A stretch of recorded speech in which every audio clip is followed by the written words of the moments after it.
Eu quero agradecer demais o convite, né, que veio inicialmente pela minha professora, Mari, agora minha amiga também, e estender o agradecimento ao Fórum, a pessoa do presidente ou diretor do Fórum? Presidente, Dr. Paulo Baldez, que dá decisões maravilhosas lá para os nossos assistidos da Defensoria Pública.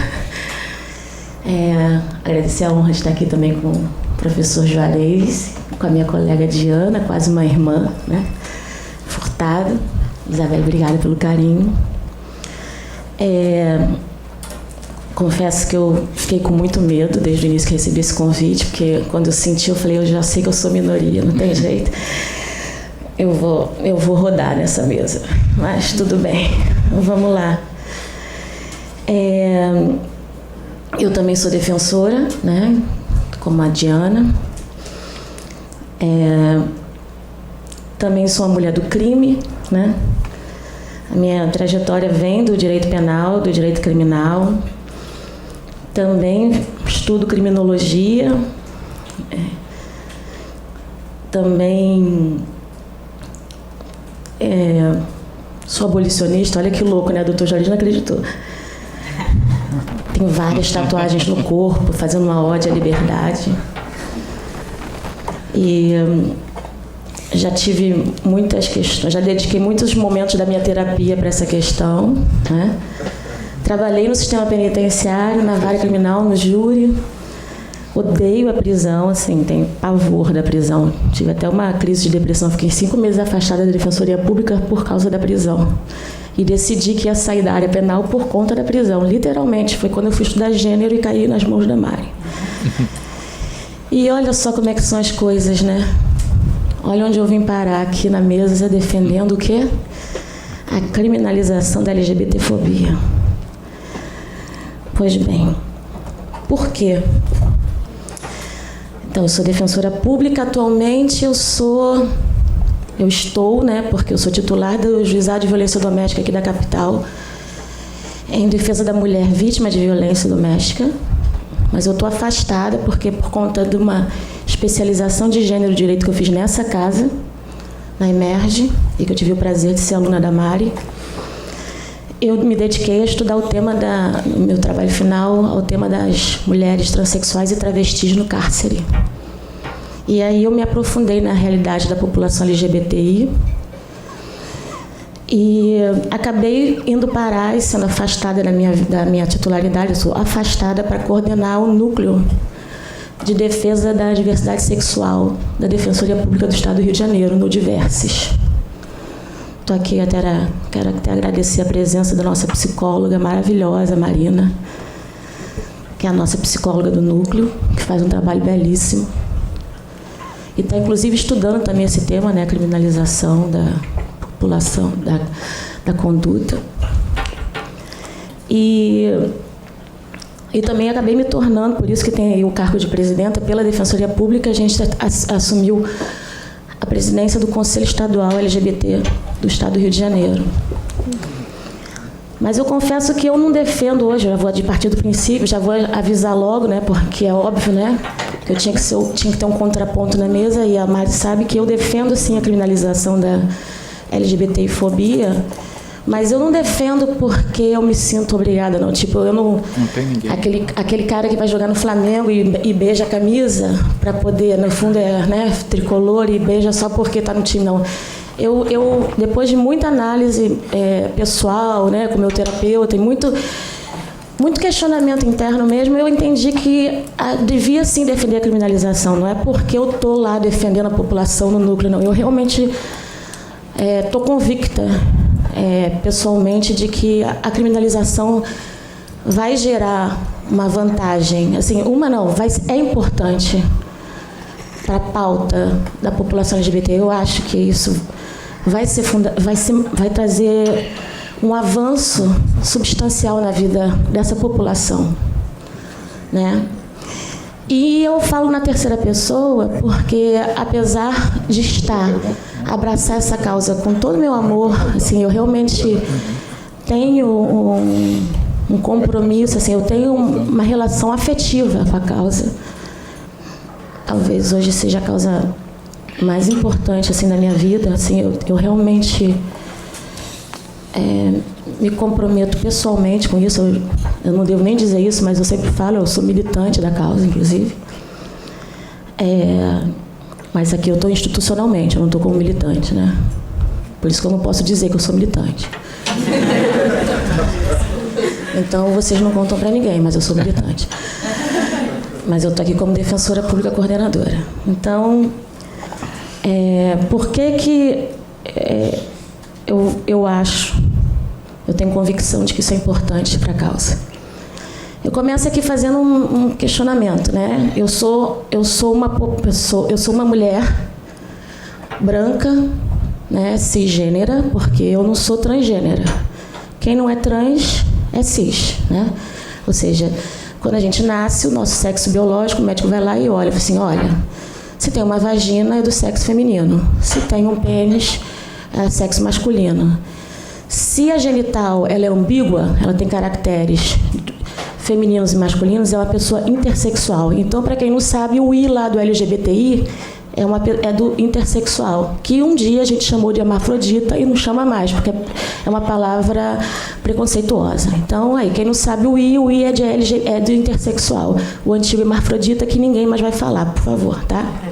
Aí vamos aproveitar também para quem não sabe, porque eu sei que às vezes a gente fica sem graça, não sabe? A gente não fala o travesti também não, tá bom? Isso é absurdamente preconceituoso, tá? Travesti é uma identidade de gênero com performance, com identificação. A pessoa ela se identifica, ela performatiza no gênero feminino. Então a gente nunca mais vai falar também o travesti, tá bom? E pelo amor de Deus, nem o traveco, a gente vai falar a travesti, tá? Então, aqui a gente já fez um parênteses para intersexual e a travesti. Então, L de lésbica, né? G de gay, né? Porque a gente não fala homossexual. Por uma questão de gênero, se for mulher homossexual, a gente vai falar lésbica. Se for homem homossexual, a gente vai falar gay. LGB, a gente vai falar bissexual, porque não é pessoa indecisa, tá? Bissexual não é indeciso, ele gosta dos dois, melhor para ele, porque tem muito mais gente para se relacionar. Se fosse uma opção, porque a gente não fala opção, é orientação sexual, se fosse uma opção, eu seria bissexual, já digo desde logo. Então, LGBT. O T aí a gente é tanto transexual, que serve para homem e mulher, e também travesti, a travesti, o I de intersexual, e ainda a gente apoia um maisinho porque é um mundo de possibilidades, a gente não vai ficar encaixotando todo mundo. Então, quer falar direitinho, LGBTI, ok? Mais. Então, eu sou uma mulher cisgênera porque quando eu nasci, viram uma vagina, falaram, ela é do sexo feminino, gênero feminino, e eu cresci ok com isso, me identificando com o sexo que me deram quando eu nasci. Então, eu sou cisgênera. Se ao crescer eu me identificasse de outra forma, eu seria transgênera, tá? Então, eu sou cisgênera. E eu sou heterossexual porque eu gosto de me relacionar, tanto afetivamente como sexualmente, com pessoas do gênero oposto ao meu. Então, eu sou heterossexual. Se eu quisesse me relacionar afetivamente e sexualmente com pessoas do mesmo gênero que o meu, eu seria homossexual. E se eu quisesse me relacionar, como eu já falei, eu gostaria, mas não rolou. Até hoje, né? Sou aberta. Mas se eu quisesse me relacionar com os dois gêneros, eu seria bissexual. Ok? Tem também os assexuais, tá? Que não rola com ninguém. Mas, enfim. Então é isso. Eu sou uma mulher cisgênera e heterossexual. Viu como é que eu preciso de mais tempo? Porque a gente sai parte do pressuposto que todo mundo sabe disso. Eu tenho certeza que pelo menos umas 2 pessoas não sabiam disso tudo aqui. Viu? A gente sempre vem trazer esses temas e parte do pressuposto todo mundo sabe, mas não sabe. Então eu sempre tenho que falar isso. E rola um medo também. Tem, porque a gente tem que fingir que sabe tudo e não sabe, entendeu? Então, por isso que tem que falar. Mas aí, vamos lá. Então, eu vou falar aqui uma coisa. A gente começa por isso. Eu vou começar desse começo e depois eu emendo. Eu sou uma mulher branca, cis, heterossexual. Vamos lá. Quem aqui é cis hétero, também que nem eu? Vamos levantar os dedos. Tá. Dá para ver. Ninguém é. Os senhores vão. Aqui vai. Tá bom. Tá bom. Ia perguntar se tem algum bi aqui para me contar como é que é na mesa para ver. Então, assim, rapidamente a gente percebeu que a grande maioria é cis hétero, né? Acho que deu para saber. Então, esse bate-papo aqui hoje, a gente está falando disso. A gente está falando disso. A gente está falando de minoria. Nós temos uma minoria que não se faz representar. Nós estamos na Escola da Magistratura do Estado do Rio de Janeiro. Um assunto fundamental, um assunto importantíssimo e que está de portas abertas, foi super anunciado. Eu e a Mari, a gente praticamente anunciou para o Brasil inteiro. E o assunto a quem importa, uma população extremamente sofrida, e essa população não está aqui dentro. A gente está debatendo para nós mesmos. A minoria não está aqui. Minoria o quê? Minoria sem poder. Porque eu não sei se é minoria mesmo. A gente não sabe, porque esse assunto é um assunto velado. Eu não sei, não. Eu não sei se são poucos homossexuais, transexuais. Estão aparecendo mais agora, porque você está falando mais do assunto. Agora começa a falar, nossa, estão aparecendo todas as bichas. Está aparecendo tudo quanto é travesti. Agora parece que tem mais. Então é isso que a gente está falando hoje aqui. E quem está falando isso? Uma mulher branca, cis hétero. Porque eu confesso que quando a Mari me falou, me deu vontade de perguntar, não vai chamar a Duda, não? Quem é a Duda? A advogada transexual que defendeu isso no STF, que é aluna da Emerge, o senhor sabia? Aluna da Emerge, da pós de Gênero e Direito, coordenada pela doutora Adriana Mello. Ela é aluna da Emerge. Eu falei assim, por que resolveram me chamar? Por que não chamaram a Duda, que advogou na causa do STF? Podia ter sido ela. Mas eu falei assim, me chamou, eu vou. Não vou negar, não, quero falar sobre isso. Mas eu acho que era ela que tinha que estar aqui, não era eu. Porque ela sabe muito mais sobre o tema do que eu. Então, quem está aqui falando sou eu, Letícia, coordenadora do Nudiversos. Enfim. Você talvez seja mais conhecida que ela, pelo menos. Se eu soubesse disso, eu certamente convidaria. Eu estou só provocando, desembargador, mas é isso. Não, mas porque... eu estou registrando que eu realmente não sabia dessas. Não, assim, eu só quero registrar que é... E você é uma pessoa que... É porque a Mari me conhece, não conhece a Duda, mas assim... Essa é uma provocação que eu faço para o senhor, eu vou fazer em qualquer lugar, porque sempre que eu trago a questão, eu pontuo que eu sou uma mulher branca, cis, hétero, falando para uma população nos espaços de questões LGBTI. Isso é uma questão, assim, agora nesse caso, assim, desculpa aí, não queria deixar o senhor constrangido, acabei deixando. Não, mas assim, é uma questão. Eu faço isso na Defensoria. Na Defensoria, por que a Defensoria Pública tem uma coordenadora cis, branca, hétero, coordenando um cargo no Nudiverso? Será que não tem pelo menos uma lésbica ou um gay lá? Trans eu sei que não se apresentou, mas eu conheço um monte de gay e de lésbica lá. E por que nenhum resolveu assumir a causa e defender? Entendeu? Sim. É isso. Não tem representatividade. E lá a classe é média alta. Então, desculpa aí para o senhor ver que não era nada pessoal. Mas voltando ao assunto. Não, mas eu não me senti nem um pouco constrangida. Eu só esclareci que, de fato, eu não sabia que a advogada que patrocinou junto ao Supremo era do Rio. E muito menos na Emerge. Pois é. E você é uma pessoa hoje que já tem um reconhecimento, né? Já tem um espaço e tal. Né? Tá aí, ó, vamos ter que fazer outro evento, hein? Sem dúvida. Desembargador. Um próximo, chamaremos a Duda. Mas enfim, então, por que eu sou a favor da criminalização da LGBTfobia?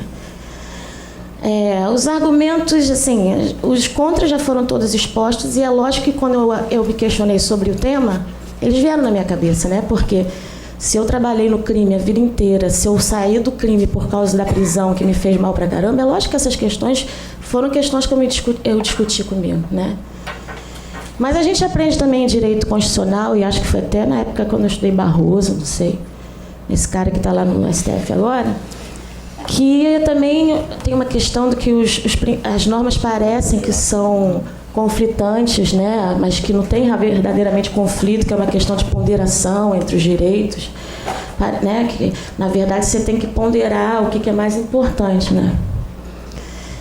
E desde já eu analiso que a conclusão que eu cheguei é que eu vou falar cada tópico por tópico por que eu acho que tem que ser criminalizado, mas o que eu tenho visto efetivamente com relação à população LGBTI é um genocídio. Sim, é um genocídio.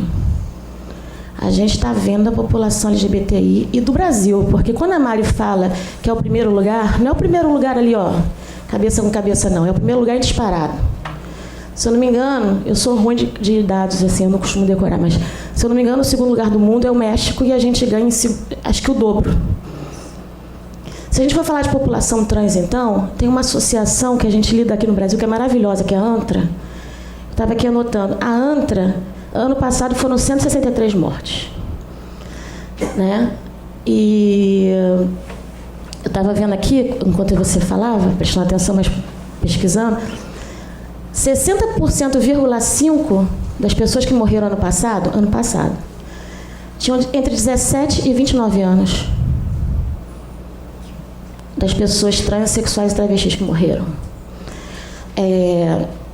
Isso nesse ano passado, porque a expectativa de vida é 35, né? A população trans costuma morrer com 35 anos de idade. Elas comemoram quando passam 35 anos. É verdade, faço um passeio da estatística. Mas ano passado a população ficou a média ficou entre 17 e 29 anos. Sim, só para contar, em janeiro desse ano, se eu não me engano, a Kelly, ela morreu com um cara arrancando o coração dela com um caco de vidro. Tá, eu saio das trans, vamos falar de uma lésbica. Eu estava conversando com a pessoa que é responsável pelo lesbocídio, né, que é o dossiê que fala sobre as mortes das lésbicas. Ela estava me contando que uma das mortes mais chocantes que ela viu de lésbica foi o cara que decepou a vagina dela e enfiou na boca dela. A pessoa morreu e a morte foi apurada com a pessoa com a vagina dentro da boca. Então, assim, lógico, mas vai ter um monte de história de hétero, assim, vai ter, só que a gente está falando de uma realidade da vida das mulheres. Se as mulheres normalmente cis, né, se a gente quando fala em teoria de gênero, análise de gênero e fala que as mulheres normalmente morrem porque são apanhando os maridos, assim, essa é a realidade da população LGBTI. Ela morre de forma agressiva, de forma violenta, das formas mais horrorosas do mundo. E ela está morrendo muito. A gente está tendo um genocídio. E o nosso país é o campeão disso. Então, assim, a gente não pode, tratar, a gente não pode esquecer. O caso da população LGBT no Brasil, ela é absurda. Ela não pode ser tratada de uma forma, não vou dizer trivial, mas ela não pode ser tratada como média, ela tem que ser vista de forma excepcional mesmo. São medidas excepcionais. E talvez seja por isso que eu entro em crise quando eu falo do abolicionismo. Porque a gente está falando da marginalidade. A gente está falando da última ponta. Né? A gente está falando da invisibilidade. E que ninguém está preocupado. Ninguém está preocupado. Aí, quando a gente fala, eu vou começar a falar então, um dos pontos é esse que eu falo, é da urgência, né? Que se chama urgência social. É uma população invisível. Então, o direito penal se torna importante porque o Pauliotti, que é é um advogado gay que patrocinou as ações. O Pauliotti, ele fala que quando você criminaliza, você traz, não é nem a questão do respeito, não. Você faz com que essas pessoas sejam toleradas. Eu digo mais. Até repetindo uma frase que a Lana de Holanda, que era assessora da Marielle, e ela é uma mulher transexual, eu acho que ela se identifica como travesti. E ela fala, na verdade, quando você bota a população trans como vítima, você torna essa pessoa, no mundo jurídico, ou no mundo que a gente vive, como pessoa. Porque a população LGBTI, ela não é vista como gente, como sujeito de direito. Ela é coisificada. Então, você colocá-la como vítima no direito penal, você torna a população LGBTI gente. Então isso é uma diferença muito grande, porque mata-se a população LGBTI, violenta-se a população LGBTI, porque ela não é vista como ser humano. Então, criminalizar faz uma diferença nesse sentido. Porque agora você vai pensar, pô, isso agora é da cadeia. Então, talvez você pense nisso. Agora é da cadeia, pô, isso pode me dar trabalho. Né? Aquilo que você falou, Mário. Do valor simbólico, que é um valor simbólico absurdo. Ela passa a existir num mundo que ela era vista como nada. É visibilidade mesmo. Então, isso tem a ver com urgência social. O outro fator é gerar dados, porque se é invisível não tem dados, né? E você não pode fazer política pública se você não tem dados. Então, quando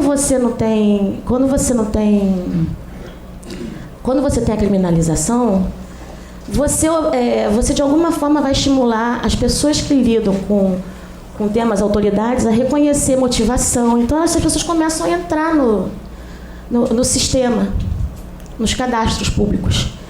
Então, você começa a fazer, de novo, você começa a fazer as pessoas existir.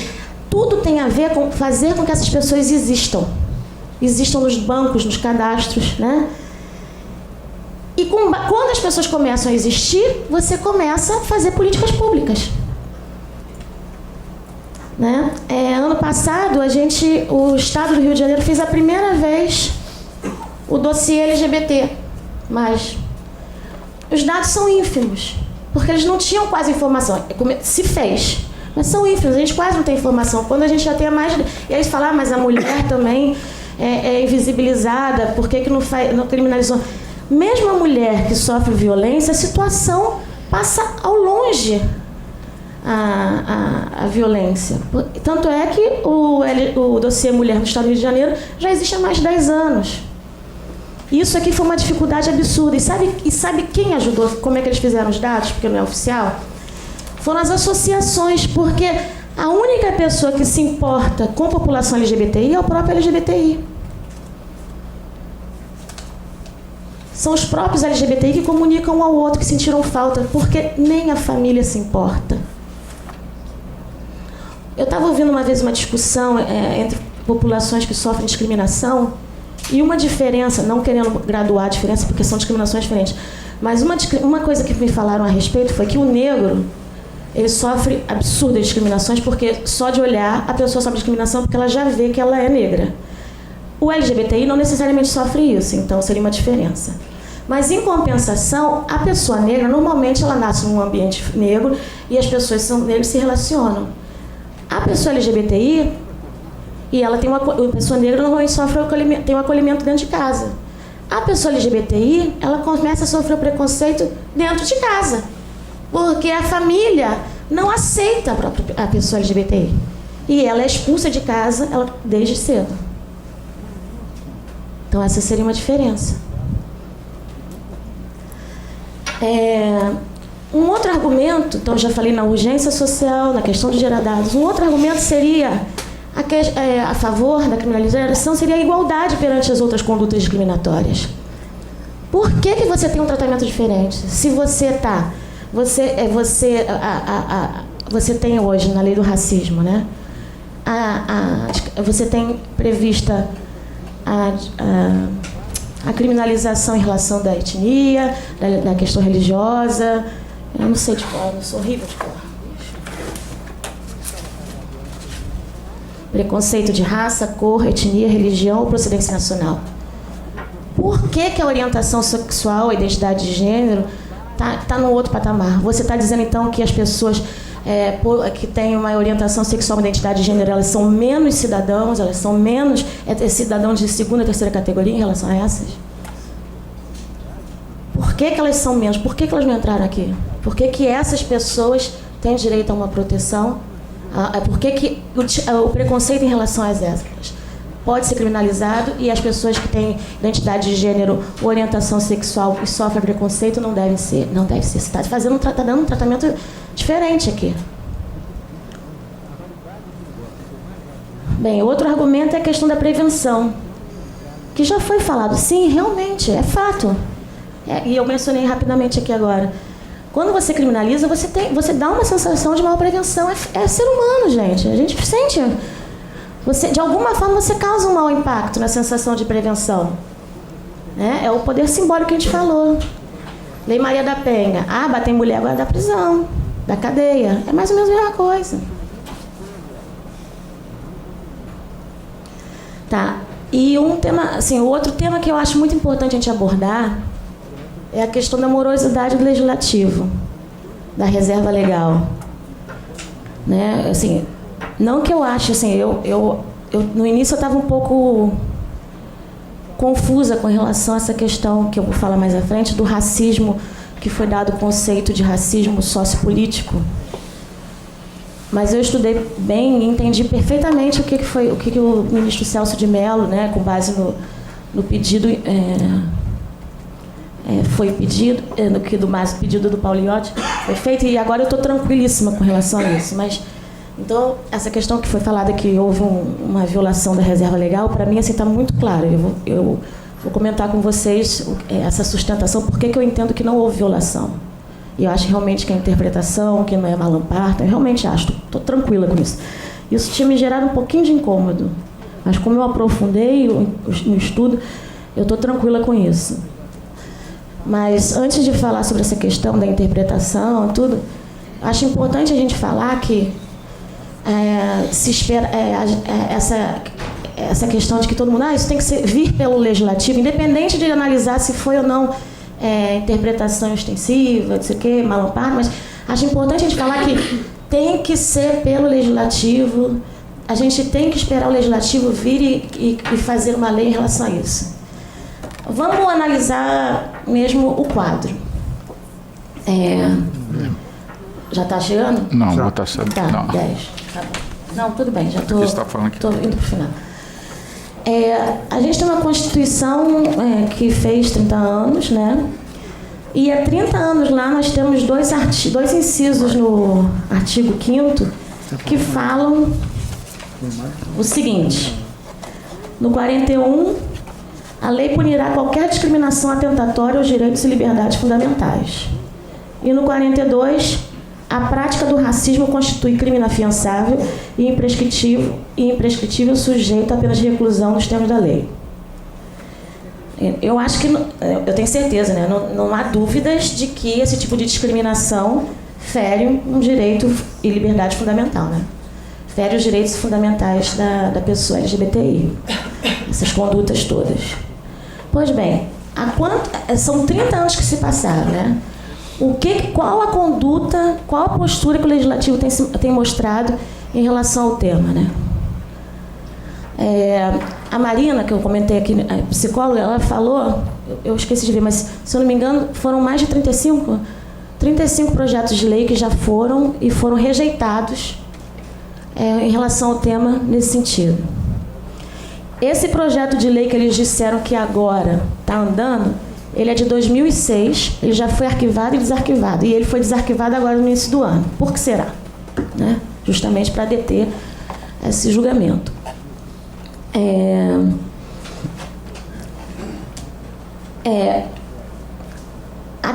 Todo esse cenário mostra a dificuldade do tema em ser trazido por legislação.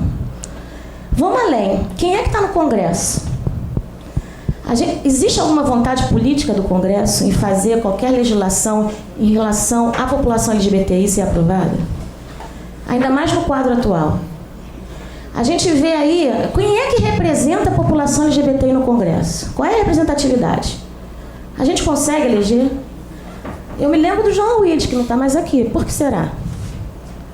Quando a gente tem algum representante, esse representante ele é massacrado.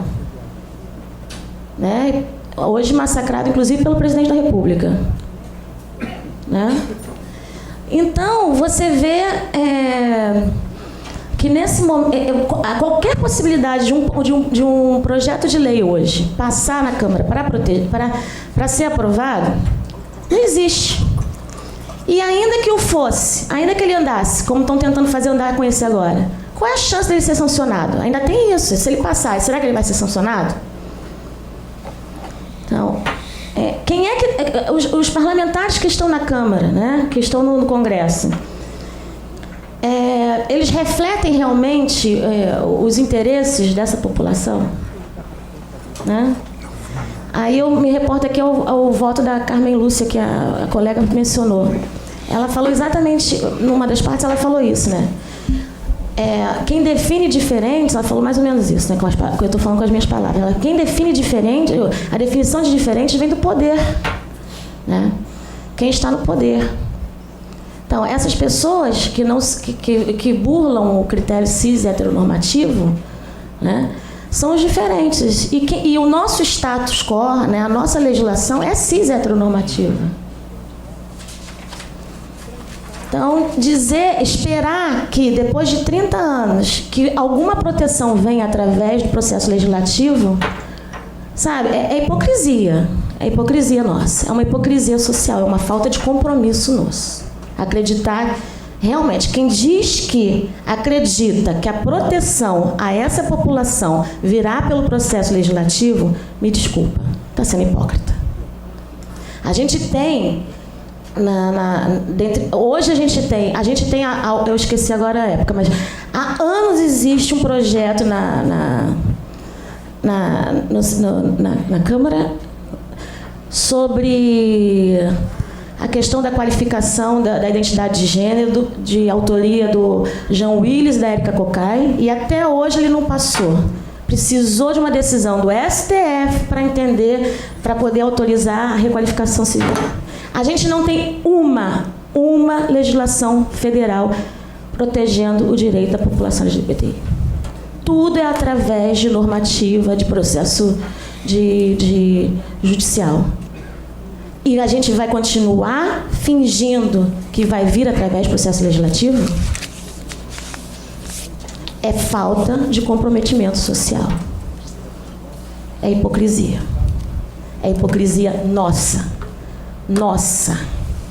Nós aqui, a maioria branca, cis, heteronormativa, achar que se não for por meio dessa decisão que a gente vai conseguir alguma coisa. Muito fácil pra gente, porque não é a gente que está atingindo. Falar que essas decisões vão atingir também, que vai gerar criminalização demais, punitivismo demais, as penas vão de 1 a 5 anos.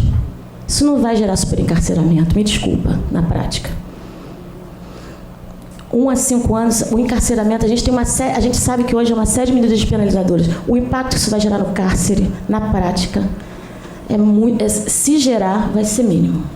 Sinceramente, o encarceramento, eu tenho dificuldade de acreditar que isso vai gerar, hiperencarceramento. Mas a prevenção ela virá de forma muito mais forte. Não é a solução mais importante, muitos dizem, não é a solução mais importante, que existem outras soluções, mas ela é uma solução importante na disputa dos poderes. É uma solução importante no campo das instituições. A gente fala em educação, em questão de educação, de capacitação, mas eu volto a dizer, a gente sequer consegue fazer com que os membros das instituições com que a gente trabalha consigam entender essas pessoas como pessoas. Então, como é que a gente vai falar em capacitação dessas pessoas que vão trabalhar com as populações LGBTI, né? Quando eu digo assim, não vamos penalizar, não vamos criminalizar, vamos trabalhar em educação de direitos, mas assim, você não consegue sequer fazer com que essas pessoas enxerguem a população LGBTI como pessoas. Então, como é que você fala em educação de direitos se você consegue sequer travar um diálogo anterior com elas?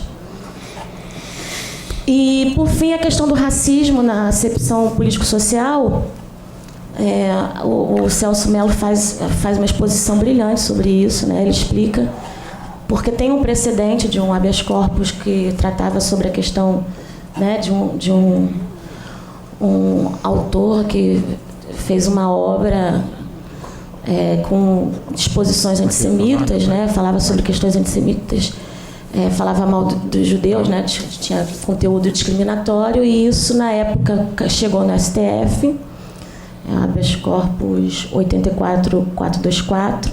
Foi uma decisão, foi decidido em 2002, final de 2002 para 2003, e lá o STF já decidiu, já analisou a questão do que seria racismo. E lá foi analisado que o sentido de racismo ele vai muito além de questão de etnia, do sentido de etnia, de raça. E se a gente for para pensar, realmente dentro da própria população negra, né, você tem vários tipos de diferenças, né? E o conteúdo de racismo ele vai muito além disso. E mesmo no campo sociológico, a gente analisa, a definição de raça, a gente fala que a raça humana ela é uma só, né?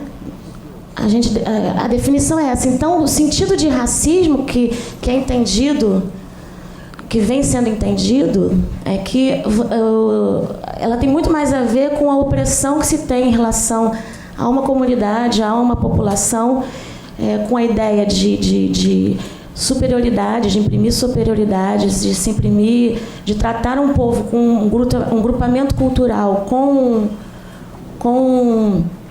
de forma marginalizada, de forma estigmatizada, do que realmente por conta das características de etnia e de cor. É um sentido muito maior. Isso já foi defendido naquela época, mesmo quando já havia nessa decisão, mesmo quando já se fazia, já era prevista a discriminação religiosa, mas já se entendeu dessa forma, e esse conceito biológico, puramente biológico, né, da cor, ele já foi ultrapassado naquela época.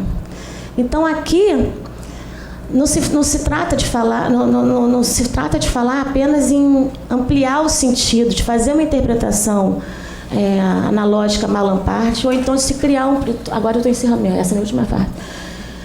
Mas sim de entender raça e racismo efetivamente como ele é. Nesse sentido. Não, como já é entendido. Por isso que não se falaria em inferir a reserva legal.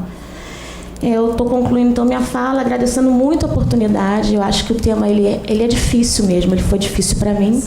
Ele é difícil, eu acho que a gente oscila, porque são temas caros a todos nós, né? Acho que ninguém está feliz. Ninguém é feliz, qualquer pessoa que tem um compromisso social, ninguém é feliz vendo o que acontece nas prisões, no mundo da criminalização, e ninguém é feliz vendo o que acontece com a população LGBTI. A gente entra mesmo em autoindagação, né? Mas, para mim, todos esses motivos me fazem pesar e chegar à conclusão de que a criminalização é fundamental para que a população LGBTI comece a ter um tratamento melhor e ser vista como cidadão e titular de direitos. E eu agradeço muito a oportunidade de estar aqui, mesmo estando nessa posição desconfortável, né? E por saber que num mês marcante eu falo pra gente, embora não seja, mas como aliada, porque nesse ano a gente está completando 50 anos da revolta de Stonewall, que foi no dia 28 de junho, que foi uma data muito importante para a gente, quando a gente começou a realmente brigar, né? É uma comemoração mundial, começar a brigar por direitos para a nossa população LGBTI. Muito obrigada.